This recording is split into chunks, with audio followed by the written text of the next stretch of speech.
The Quest 3 now officially supports upper body tracking. This is a tracking that doesn't require any additional sensors like traditional full body tracking, but this uses the cameras on the side along with some AI algorithms to actually capture what your additional body joints are doing, including wrists, elbows, and shoulders, and even your torso. And not only is this out and will hopefully slowly be rolling into games soon, but you can actually test it out right now with a free game over on the App Lab called Dodge Arcade. Dodge Arcade is a game where you act like a goalie. You can see your little body avatar in front of you so that you can see how well it's reflecting the movement. It was an interesting choice. They had you dodging them instead of trying to block them, but maybe people would have just only used their hands and not seen how well this was working. I actually tried this out myself, and I've got to say it's definitely a lot better, but it's not nearly going to reflect your entire body, even if you just do some sort of shoulder shimmy. But really what it's doing is wherever your elbows are when you're moving your hands around or when you're turning your shoulders to the sides, it is reflecting that pretty accurately. If you're curious about it, I'll leave a link in the description, the comments down below to go check out that free game and see what you think. I think you'll definitely notice it's better, but it's still far from perfect. If you didn't get that Quest 3 under the Christmas tree you were hoping for, there may be another strategy to employ to get your loved ones to buy you one. There is an educational app that came out a few months back called Nano. This advertises itself as a biology thriller with real science in its DNA. In this game, there's a strange virus sweeping across the globe, sounds familiar, and you're a trainee in a top secret bio research program where basically you put on your headset and your haptic gloves and you control a tiny little nano drone that is injected inside of the human body. So this has you not only learning about the human body and diseases, but actually playing a game at the same time so it doesn't feel like it's an educational experience. And with 42 ratings so far, giving this nearly a 5-star rating, people agree that it's really good. People say it's enticing, learning, it's amazing, an excellent game with an education twist. It also made Meta's most innovative apps of 2023 list. So whether it's your post-holiday blues of not getting the Quest 3 or whether you have a New Year's resolution of trying to learn more next year, Nano might be worth checking out. I love seeing games take a different twist where they try to do more than just have you play a game. Thanks to Nano for providing that opportunity for us and for sponsoring today's news. I hope that can help a few more of you out there get your Quest 3s. Another option, if you didn't get that Quest 3 under the tree you were looking for, we do still have a Quest 3 giveaway going on,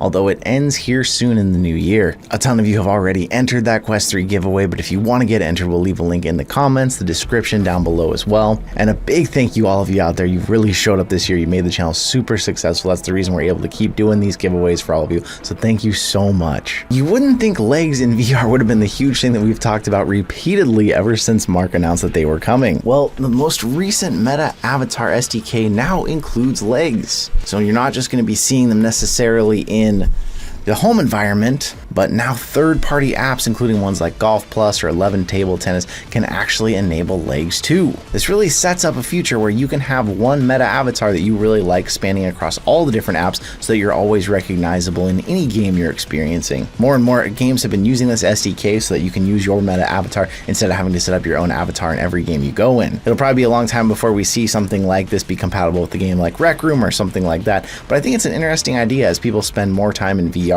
they can really start to bond with the actual avatar they develop that they feel like is more like them or looks completely different than them, but something that they see repeatedly whenever they're in VR to the point where they start to identify as that is their virtual body. We'll see more develop on this as we see more on that update we told you about first in the news, but what do you think? Are you excited to finally have legs? We're seeing a lot of advancements with Quest 3, and one of the big ones, of course, being mixed reality. We have a new mixed reality platformer coming called Demeter that actually adapts to your room. So this is a platform where you're trying to guide your friend back to their own world, and now this is actually going to have levels and challenges in real time that adapt to the environment you're in. That means they'll be able to climb, jump, fly, or run using your walls and furniture. This also means that the game will be truly different for each person based on their home setup and what their furniture is like. I'm excited to see mixed reality go a bit further in this direction. I will say, as someone who's tried a lot of the apps though, they can be really hit or miss on whether or not they work well with your environment and the way you have your room set up. And of course, if your room setup gets deleted or falls apart for some reason, you're having to reset up and map out everything. Hopefully we can see advancements with the headset and that depth sensor to where it does a little bit more of its own self-mapping for games like this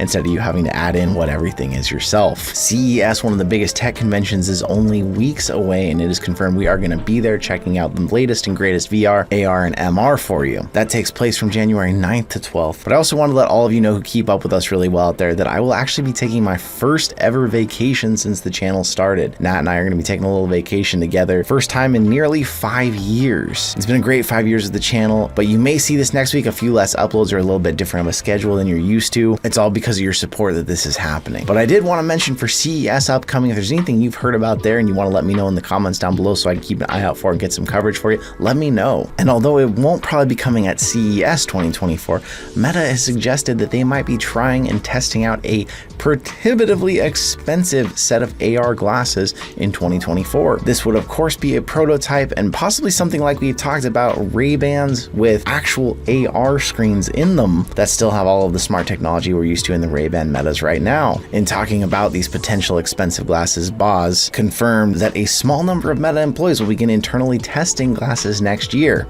And he said he thinks there's a pretty good chance people will actually get to play with it in 2024. Boz did talk it up with some very notable quotes, saying it might be the most advanced piece of technology on the planet in its domain. These things were built on a prohibitively expensive technology path. But of course, like most new technology, it starts off prohibitively expensive and then goes through a cycle where it gets cheaper and down to the consumer level. We probably won't be seeing any AR sunglasses for several more years, although this means that we might be on the right path. One of my first PCVR headsets was a Windows mixed reality headset because at the time they were so much cheaper than anything else to get into PCVR. Well, now Microsoft is saying that they are going to kill off that Windows mixed reality line. This is a bit of a shocking upset because although a lot of those headsets are very old, a lot of people still use the HP Reverb G2 because it's known as one of the best high fidelity headsets that's still an approachable price. Does this mean the headsets will be immediately bricked? Upload VR reached out to Microsoft to get some answers on this, and they said, as of November 1st, 2026 for consumers and November 1st, 2027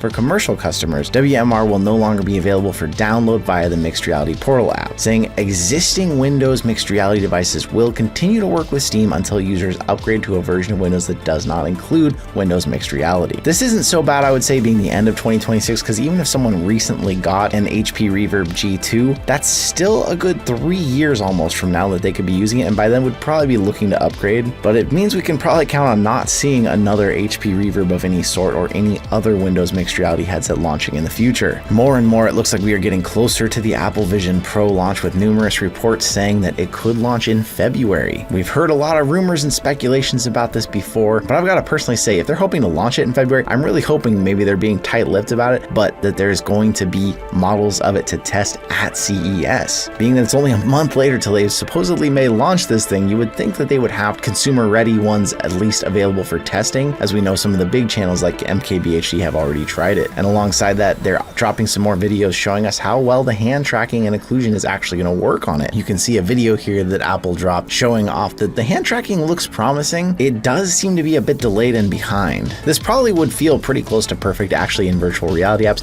but in mixed reality apps it can become very clear even on the Quest 3 how much latency there is when you try and move your hands quickly and you see what the virtual hands do. It's almost the new year and a lot going on in the VR space. Where are you hoping 2024 is going to take you? Are you hoping to get an Apple Vision Pro? Are you hoping just to get a Quest 3? I'd love to know in the comments down below. Again, thank you so much for coming here, showing up for us. I really appreciate all of you out there, and this next week, bear with me a little if the upload schedule gets a little lighter, different as we're gone, but as soon as we come back, we're going to be going to CES and right back into it for all of you. So thank you once again, and we'll see you in another reality.